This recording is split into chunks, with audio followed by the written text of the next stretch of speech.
Hello, Robs. We're back with another haunted house story, ghost story, should I say.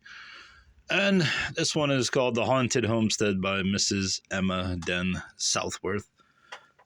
I think it was originally published around 1860. I have a full book, but it's too fragile to handle, so I'm going with a secondary copy, which actually opens and lays flat and is easily accessible. The foreword to this story comes in the preface of the original book from 1860, February 1st. The novelettes that comprise this volume are all founded on facts, stranger than fiction, that have come under my own personal observation or have been communicated to me by persons of reliable veracity.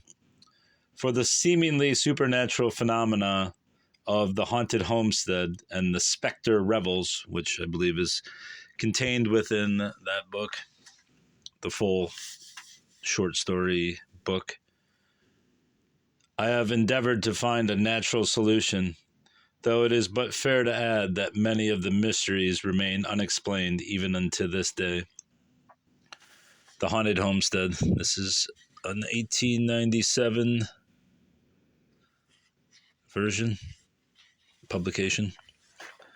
I want to be careful with this book so I don't wreck it. The Haunted Homestead. A residence for woman, child, or man, a dwelling place and yet no habitation, a house but under some prodigious ban of excommunication. Hood. In childhood, I always had a fearless faith in ghosts. I desired before all sights to see them, and threw myself in the way of meeting them, whenever and wherever there seemed the slightest possibility of so doing. Whenever there were mysterious sounds heard in the night, I listened with breathless interest, arose from bed in silent eagerness, and went stealing on tiptoe through the dark house in the hopes of meeting the ghosts. Once I met a severe blow on the nose from the sharp edge of an open door, and once a tomcat who made one spring from the top of the pantry shelves upon my head, and another thence through a broken window pane. I would have liked to fancy him a ghostly cat, only I knew him too well for our own Tom, the cunningest thief that ever run on 4 feet. Another time, perambulating through the house at midnight, I surprised a burglar, who, mistaking me in the darkness for the master of the house, the watch, or an ambush, jumped straight over my head, or past me, I hardly knew which, in my astonishment, and made his escape at the back door. But I must say that I never met a ghost, or even a vestige of a ghost but I think I will begin at the beginning and tell you the whole story. At the Newton Academy, where I was educated among 200 fellow pupils, I had but one bosom friend and confidant, quite enough in all discretion for one individual, though you are aware that most young ladies have at least a dozen. My female Pythias was Mathilde Laguerre, a beautiful and warm-hearted Creole from New Orleans. Orestes and Pylades, Castor and Pollux, the Siamese twins, are but faint illustrations of the closeness of our friendship.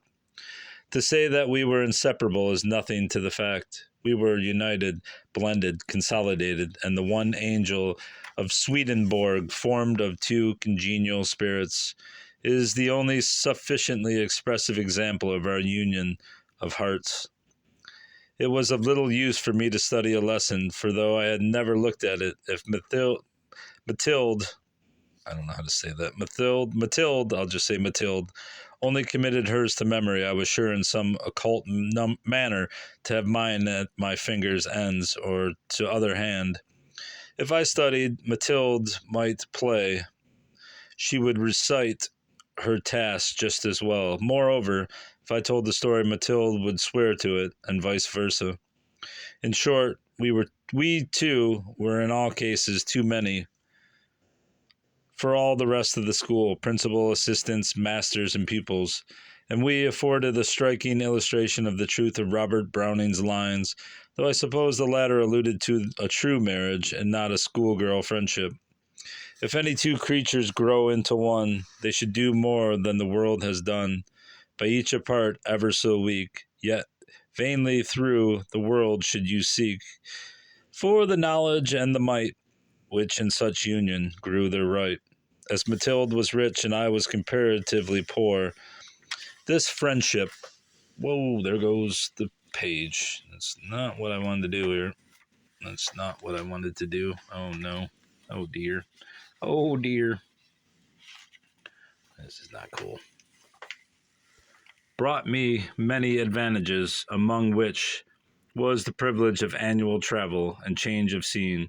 About the 1st of every July, Mathilde's father and mother would leave their sugar plantation in Louisiana and travel northward. Don't want to ruin this book. They usually arrived at the Newton Academy about the 10th of the month in time to be present at the annual examination and exhibition of the pupils. Upon these occasions, Mathilde, who possessed quickness and veracity rather than depth or strength of mind, generally achieved a brilliant success, though she often told me that her triumph in being first at these milestones on the road to fame was nothing more than the success of swift-footed, careless hare over the slow and painstakingly tortoise who would win the race at the goal. However this might be, Mr. and Mrs. Laguerre were equally proud of their daughter's genius and beauty, and to reward her industry and application, as they called it, they took her each year to spend the long vacation of July and August with them in making the tour of Virginia Springs, which are the most frequented by Southerners, for the convenience of bringing their servants with them. Upon one occasion, however, that of the vacation preceding the last year of Mathilde's residence at school, Mr. Laguerre determined to vary their usual route by going to the northern watering places of Saratoga and Ballston, and as usual, I, with the consent of my guardians, accompanied the party as their invited guest. We arrived at Saratoga at the very height of the season. In all, I suppose that there might have been several thousand visitors at the Springs.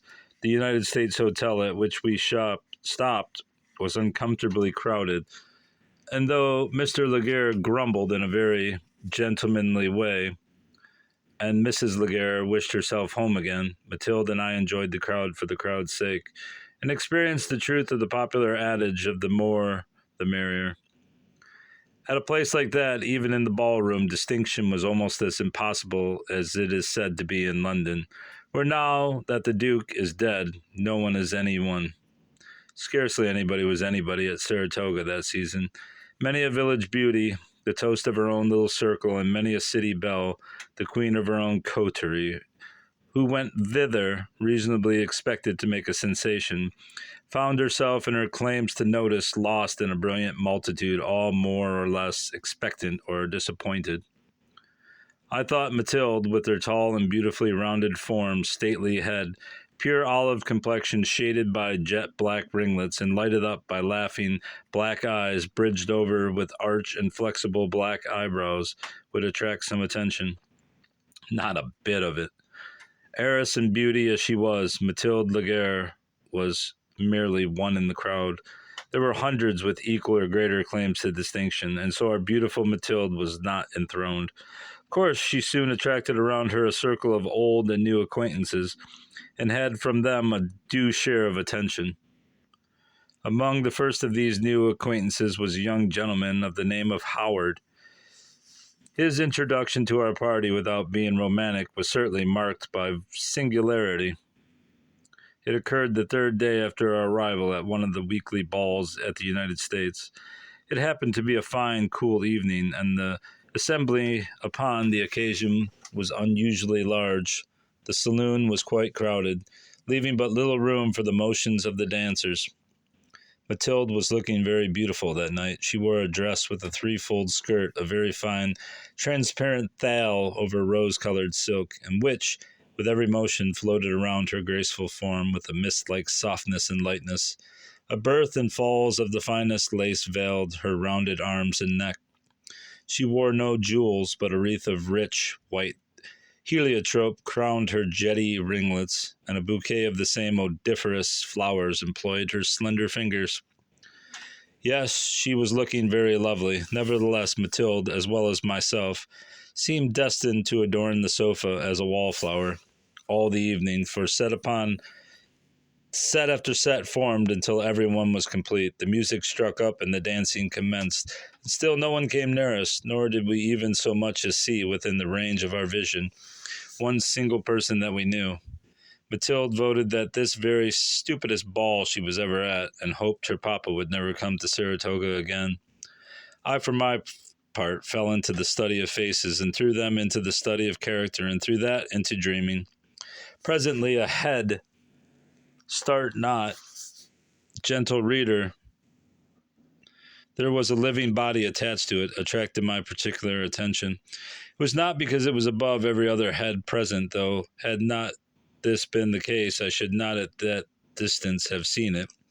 Nor was it because it was a very handsome one, for there were others much more handsomer. But it was a very remarkable characteristic, individual sort of head, a monarchical head, with a forehead that in its commanding height and breadth seemed the natural throne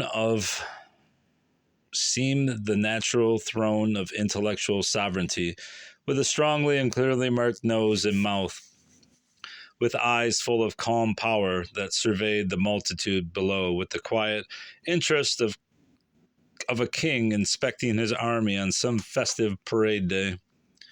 Magnus Apollo were the words that sprang alive to my lips as I laid my hand upon the soft white arm of Mathilde and called her attention to this stranger. Hush! He is looking this way, said my companion, blushing and casting down her eyes. I knew very well if he was looking this way at whom he must be looking, and so did not feel Mathilde's embarrassment in again raising my eyes to the Magnus Apollo. When I did so, I perceived that he was in conversation with another gentleman, whom I recognized as Mr. the proprietor of the house. I saw Mr. bow and precede the stranger, conducting him to the presence of Mr. Laguerre, to whom he immediately introduced him. I saw Mr. Laguerre and the stranger approaching our quarter of the room, and I thought I understood it all. I was not mistaken. Mr. Laguerre presented the stranger as Mr. Howard of Boston, first to me, whom he favored with a bow, but certainly not with a single glance, and next to Mathilde, whom he almost immediately petitioned to become his partner in the next quadrille. Miss Laguerre bowed a gracious acceptance to his suit. The presentation over Mr. Laguerre went to rejoin his wife, who could not endure to be left alone. Mr. Howard remained standing before us, and soon, by the brilliancy, variety, and interest of his conversation, engaged both his hearers. He was certainly a man of the most distinguished and commanding presence that I had ever seen, and one for whom every hour's acquaintance increased our esteem. When the new quadrille formed, with a graceful bow, he extended his hand to Mathilde and led her to the head of one of the sets.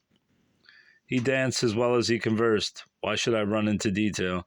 Mathilde's fancy was captivated. They finished the quadrille, and for the remainder of the evening, Mr. Howard's attentions, though very devoted, were marked by too much delicacy and good taste to attract notice from anyone except her to whom they were directed. The impression made upon Mathilde was yet not sufficiently deep to render her reserved with me upon this subject. Consequently, when the ball was over and we had reached our double-bedded chamber, my friend broke forth in eager exclamations. Did you ever see such a fine-looking person, Agnes? And then his conversation, how brilliant and how varied, how much he must have traveled, and then how well he dances. Pshaw, said I. Oh, what a fall was there from the sublime to the ridiculous. Yes, but he does dance well, and let me tell you that very few men can do so. He strikes the nice balance between le grand and le frivole in his manner, and then his name, Howard, la creme de la creme of aristocratic names. Don't you remember Lilian Blaine of the house of Howard? And so she rattled on, talking incessantly of the new acquaintance, until we went to bed, and I went to sleep, leaving her still talking. The next morning I noticed that Mathilde spent more than usual time and attention upon her foulette.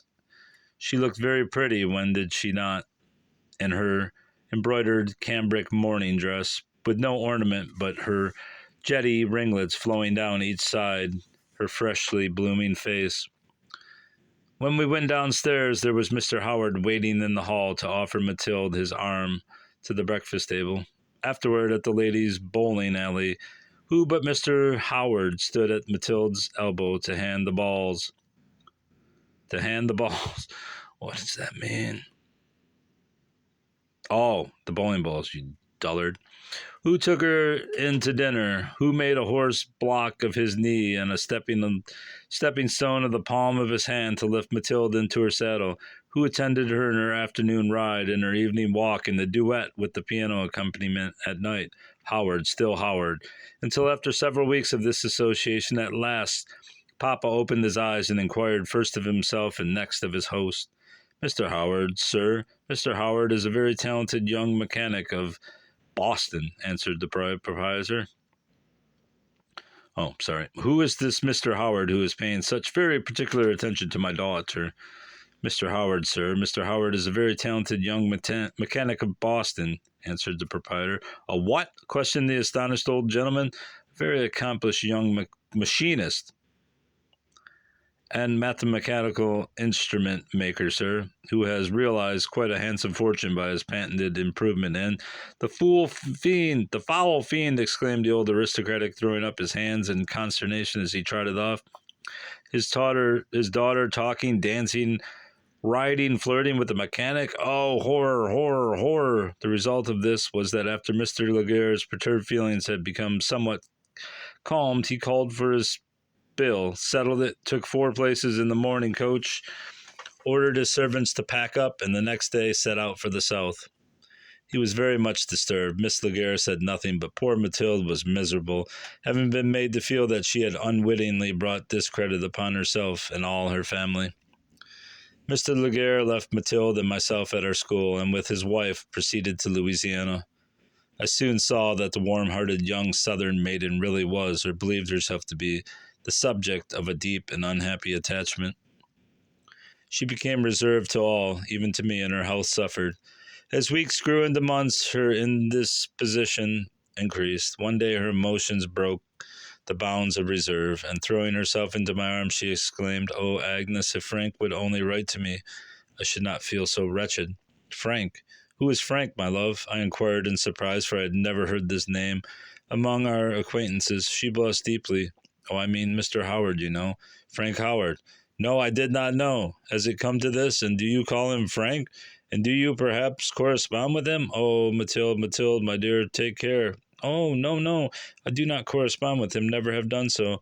He never even asked me, but after Pa got so high with him, he looked mournful and dignified, and took leave of me. Oh, you might write to me. Mathilde, knowing your father's sentiments, he would not, as a man of honor, commence a correspondence with you. But tell me, dear, how far this affair has gone." "Oh, very far indeed. He was going to ask me of Papa that very day we left." "Wait, Mathilde, you are so young. If this is anything more serious than a passing fancy on both sides, he will delay until you leave school, and then he will first seek you at your father's house. This is the only course for a man of honor in such a case, you are aware. Little hope in seeing me at my father's house with my father's estimate of a mechanic, but I do not the least believe that Frank Howard is a mechanic. He does not look like one." "Nonsense, my dear Mathilde. He is an intelligent Boston mechanic who has made a valuable invention that has brought him a fortune. That is all about it." Still Mathilde's health waned, and at last the principal of our academy wrote to her parents, who came, and finding her condition more precarious than they had anticipated, removed her from school and carried her home. Mathilde could not bring against her friend the same charge that she had brought against her lover, for I requested a frequent correspondence and faithfully kept up my part of it. I remained at Newton for nearly 12 months after Mathilde left, and this time passed in so great a monotony by me was full of event for Mathilde and those connected with her. In the first place, she accompanied her friends on a short visit to Europe, and returning, entered society at New Orleans with some éclat. Then followed her father a succession of losses, one growing out of another until his fortune was so reduced as to make it necessary for him to retrench and change his whole style of living. Under such circumstances, his pride would not permit him to remain in that part of the country when for so many years he had lived grand seigneur. His wife was a Virginian by birth and education, and in changing her home preferred to return to her native state. Therefore, Mr. Laguerre purchased a small estate lying within a fertile gap of the Alleghanies, to which, in the spring of the next year, he removed his family. Up to this time, Mathilde had heard nothing directly from her Saratoga lover, but had learned through the newspapers that he has been nominated to represent his district in the National House of Representatives. Hoping much from the two circumstances of her own reduction in worldly fortune and her lover's elevation in social rank, which must bring them nearer together in position, she had called the attention of her father to the announcement of Mr. Howard's nomination. But her fond expectations were soon dissipated by the old aristocrat's comment, "Oh yes, my dear, I see. An upstart can get into Congress now. Really, a private station is the seat of honor, but the comfort remains that a patrician by birth is still a patrician, no matter how low his worldly fortunes. A plebeian is still a plebeian, even though accidents or caprice may constitute him a legislator. And now what shall I do, Agnes?" wrote Mathilde after recounting these things. "Hope. If Mr. Howard is as constant as you appear to be, you have everything to expect from time and change ordered by Providence," was my written reply. I finally left school at the commencement of the summer vacation following the spring, in which Mr. Laguerre's family removed to their mountain home in Virginia. It was just before the ensuing Christmas that I received an invitation from Mathilde to come up and spend the holidays with her at her father's new home. In extending this invitation, she wrote, "I do not know, dear Agnes, how much or how little you may feel disposed to credit these modern so-called spiritual manifestations, these rappings, table tippings, etc., but I know your strong penchant for the supernatural and your inveterate habit of ghost hunting, and I do assure you, if it will be any inducement for you to come to us, that our home contains as inexplicable a mystery as ever frightened."